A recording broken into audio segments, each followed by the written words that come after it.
Just proud of the guys again, finding a way to win a close game, and it was a tough game to play. I knew with Oregon State coming off the Arizona game that they didn't want to get swept, and they needed the game, and they have older guys, and two of the better players in the conference, one of the great players that I've seen play in the conference, and Trace Tinkle, and they gave us their best shot, and they really played well. I thought offensively we had a hard time stopping them.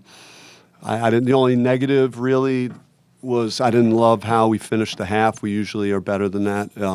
End of half, last 4 minutes of a half, and we just didn't get great shots, and we didn't stop them. So it was frustrating because I thought we had played about 17 minutes, really well, and had an 8-point lead and gave it away. But just kept battling through the game, and just really great win for the program. What did you think about how your guys handled being in a game that had so many lead changes and every possession being so important? Yeah, it's great training for what's ahead of us, and it's you don't love it as you're going through it. You would love things to be a little easier, but they were motivated. They had good players and they did a very good job of getting their good players shots, and down the stretch, the kid Lucas hit a big three in a clutch spot. So they were making the plays to win. They just, we just had maybe a little bit more. I mean, it came down to really, I think it was they had 3 more made 3-point field goals than we did, and we had 4 more free throws made than they did, and that was kind of the difference of the game. What about having 5 of your Sun Devils score in double digits? What does that say about kind of that consistency in playing in basketball? Yeah, it's good when you have balance and you have options and you got multiple guys playing well. I've been consistent saying that, and I thought Kamani had a really nice game, for us. Remy and Zoe were good as well.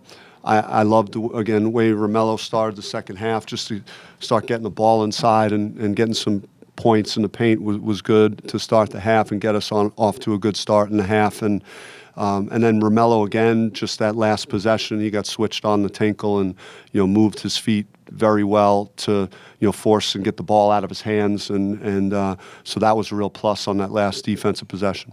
What were you expecting on that last possession?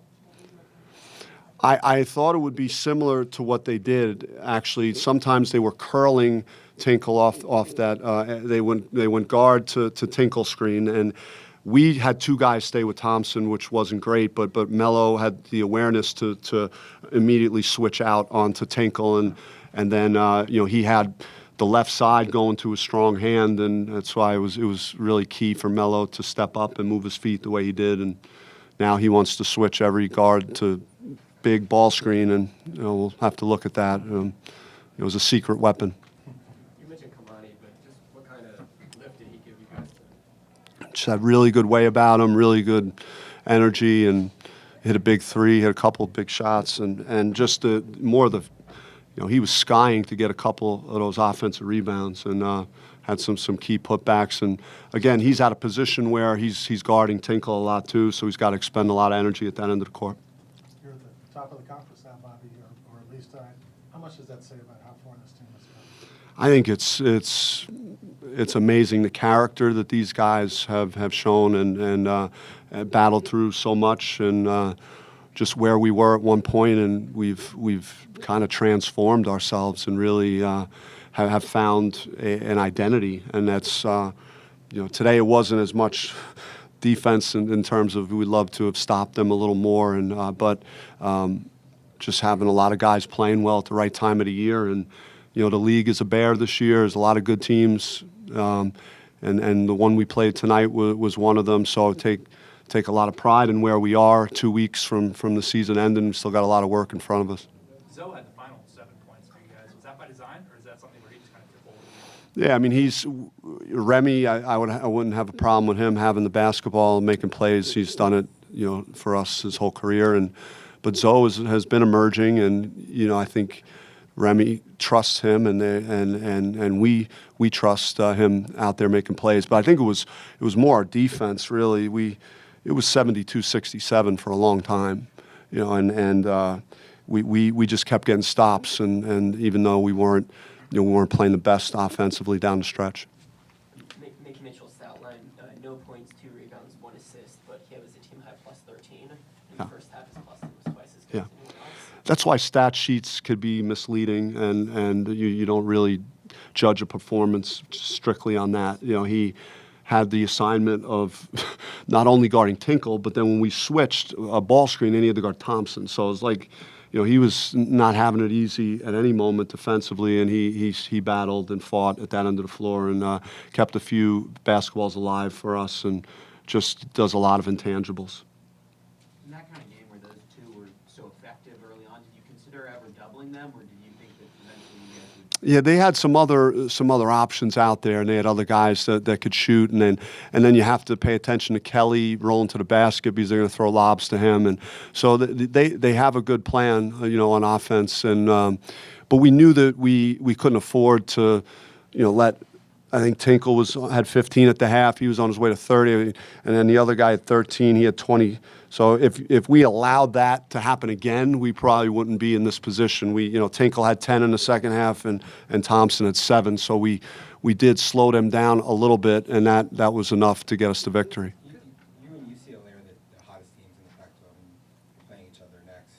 Just any early thoughts on just the magnitude of a game like that this late in the Pac-12? Yeah, just have a lot of respect for what Mick Cronin has done there, and you know, I watched them a few times early, and they don't even resemble the same team. You know, I think he's, you know, and again, I'm not there day to day. There might have been some resistance, but there's complete buy-in, and you know, they're a very good defensive team and very physical rebounding team. So they're gonna be in games, and Chris Smith is emerging as one of the better players in the conference. So it's, you know, not an accident they've been on the roll they're on. So, but again, here we go again with another huge game. You know, played Oregon and played lights out. And as a coach, you always worry about short turnaround, one day in between. Can you reach deep again? And the guys did it. And just can't wait to get on the road and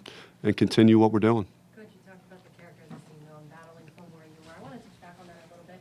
And how does it feel from your position to see how your team did battle and get to where they are now?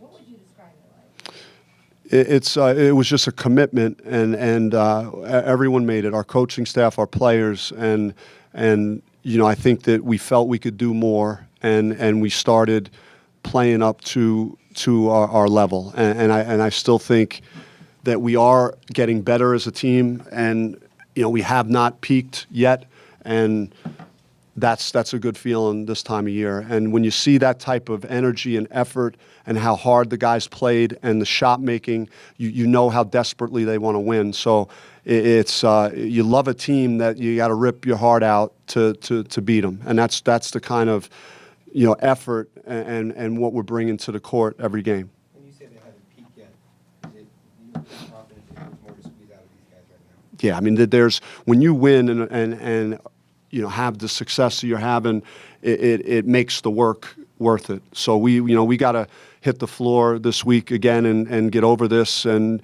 you know, we're a team that, you know, we planned a non-conference to play road games. Not many schools in the Power Conference will play 2 true road games in the non. You know, we've had some hard neutrals, and we've won on the road in the conference. So, you know, we have to be that team again this week.